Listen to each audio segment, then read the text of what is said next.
What's up, YouTubers? This is Jgsf1987 again. Yeah, I know, it's been a while since I've made a video, so there's one thing I do think that needs to definitely be covered today. The Iran deal. It is going to survive Congress. I'll post something else on my blog about it in due time. However, what I will say is this. We need to make the point to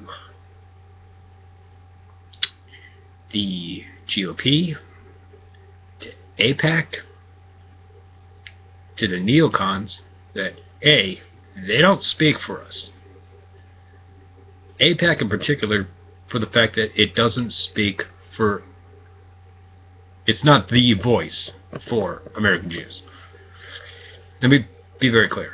I'm Jewish myself. I grew up Jewish. Even though I consider myself a confirmed atheist, but little side story. Anyway, the fact remains that AIPAC does not speak for all American Jews. They are nothing but a paper tiger.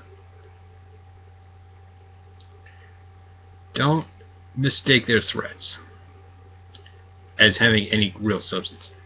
Because where were their rallies?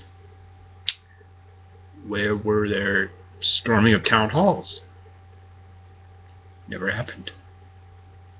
They don't have the funding to do it. And they've lost.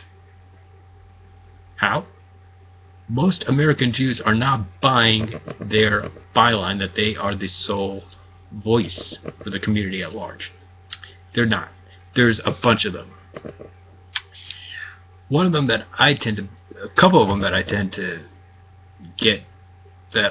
back a little bit are the Jewish Voice for Peace and J Street.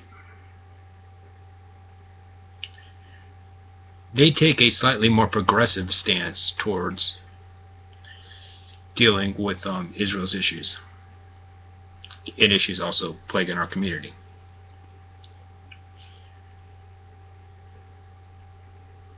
So like I said, AIPAC, don't believe any of their nonsense, especially when they start accusing people of being anti-Semitic. It's just a way of shutting down the debate. AIPAC has been doing this for years. But now people are beginning to realize that they're not as powerful as they come across as. Anyway, the deal is going to survive in the Senate. President Obama has the votes lined up necessary to A, prevent an override in case he has to veto anything that comes out of the Republican Congress. But he also has enough votes lined up in the Senate to sustain a filibuster. Now that would mean that he doesn't have to use his veto power.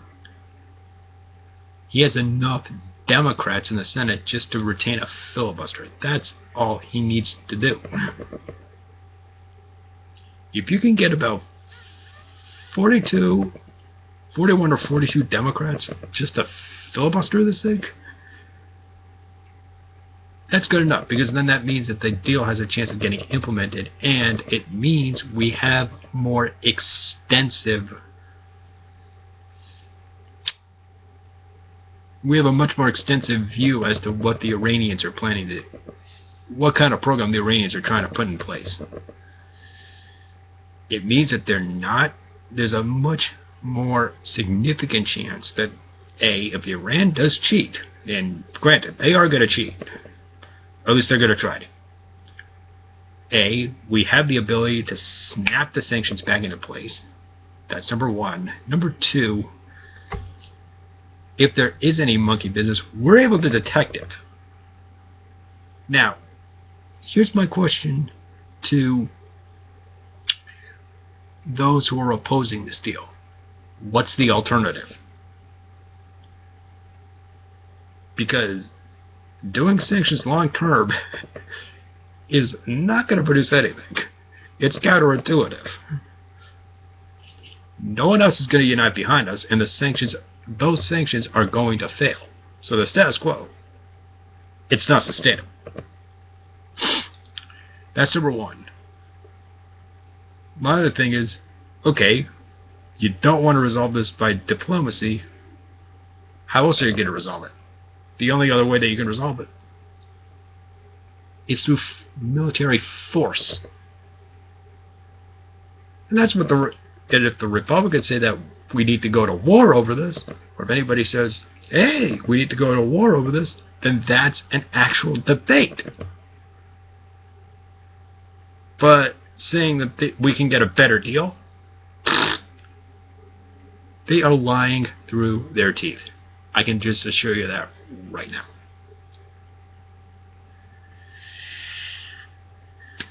And oh, by the way, little celebrity stuff. Stephen Colbert is premiering tonight, actually.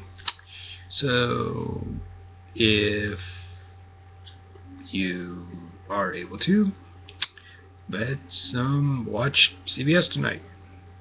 He should be doing a fine job of roasting just about everybody and making some sense out of the nonsense the Republicans constantly spew out. That's number one. And yeah.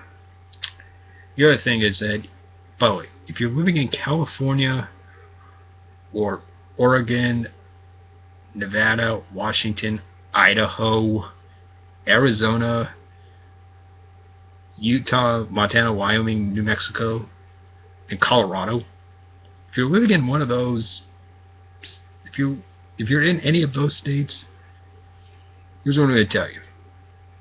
It's going to be hot as hell. It's already hot as heck out here in California, especially in the San Francisco Bay Area, obviously. And you see a little bit. I'm kind of starting to sweat myself. The fact is, it's hot as heck. Take my advice. Drink a lot of water, or drink something. Something that'll keep you hydrated.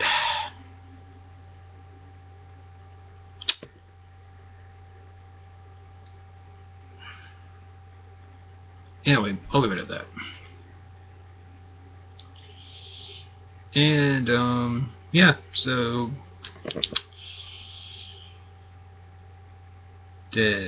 everyone, just want to say thanks for watching, and subscribe if you like this, and also hit me up on Facebook and Twitter. I'll post the links below, and also on Google+. Anyway, thanks again, and catch you later.